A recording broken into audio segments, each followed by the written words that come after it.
All right, this is David Wayne, and I'm going to tell you a story that I missed putting in my memoir, The Other Side of the Door.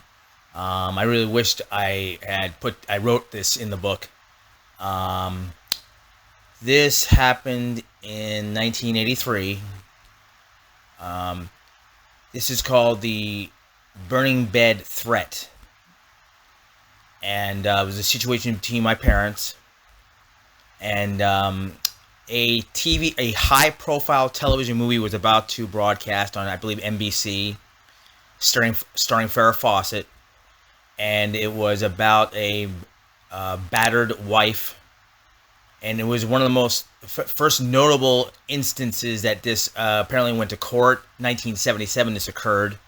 She was severely beaten by her drunk husband. Oh my God, they did a makeup job on Farrah Fawcett. It's amazing this woman survived. This husband beat the living hell out of her. It's like a white version of Ike and Tina Turner. When this movie was going to broadcast, they promoted it a lot, especially with we only got three networks: CBS, ABC, NBC.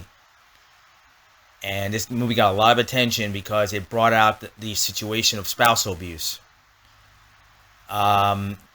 My parents were in the room, and I was in my parents' bedroom, and the movie was going to broadcast on NBC. It was a Monday night, a school night, and my mother sat at the front edge of their bed, and the movie was about to play.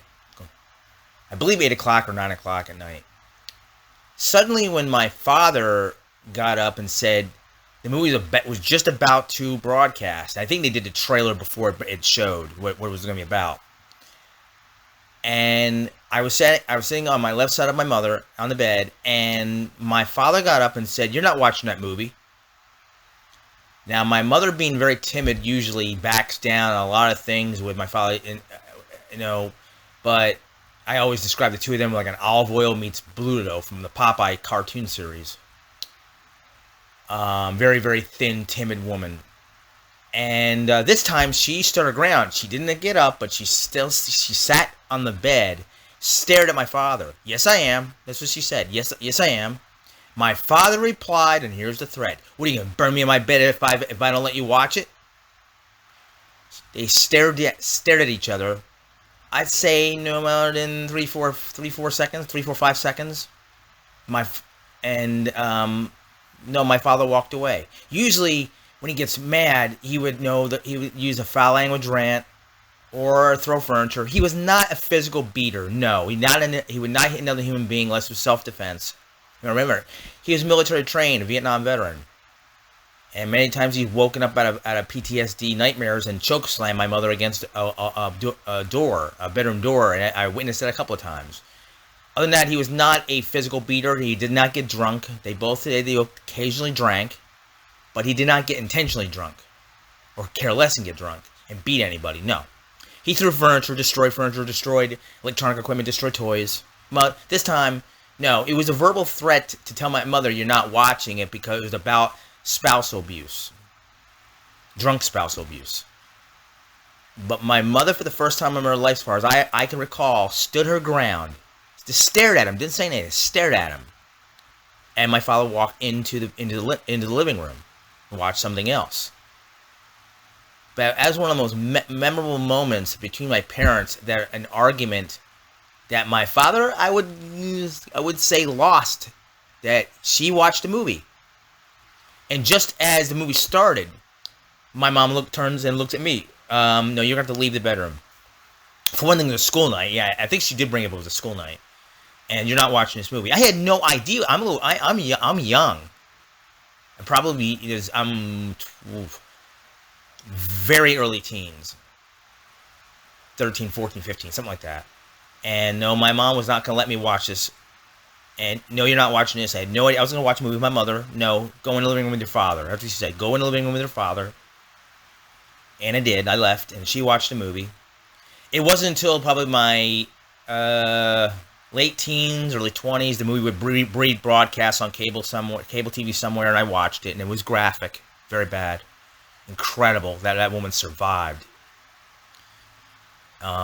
It was based on a true story, 1977. In a court case, she finally got even with the husband by when he fell drunk asleep in his bed and took a can of gasoline from the garage. I can't believe this guy didn't wake up. The smell or the liquid pouring on him. She poured gasoline on his bed, set the bed on fire, him on fire, and let the house go. And she took the kids and left, and she turned herself into the police. In a court case, she was acquitted on temporary insanity. Hell, she was a survivor of severe domestic abuse. It's amazing what this woman survived. Her Fawcett, I think she was nominated for an Emmy or won an Emmy Award for this movie. It was an incredibly graphic movie, but I know about my parents that my father would tell my mother, "No, you're not going to watch it." And when my mother said, "Yes, I am," so what are you going to do? Burn me in my bed if I don't let you? Typically, I said he didn't get physically abusive, but I think the worst he would have done is I'm surprised he didn't pull the plug on the TV or cut the wire or pick up the TV and throw it. That is something he would have done, but he let my mother watch it. It was just a verbal threat. But remember many stories I've told about my father, especially on the book. His voice was as powerful as a fist. He was a white or a real version of Mr. T. He'd knock you down with verbal threats. But this is the story of what I call the burning bed threat, because it was just before this movie was going to broadcast on NBC. So to share this story of a graphic story between my parents.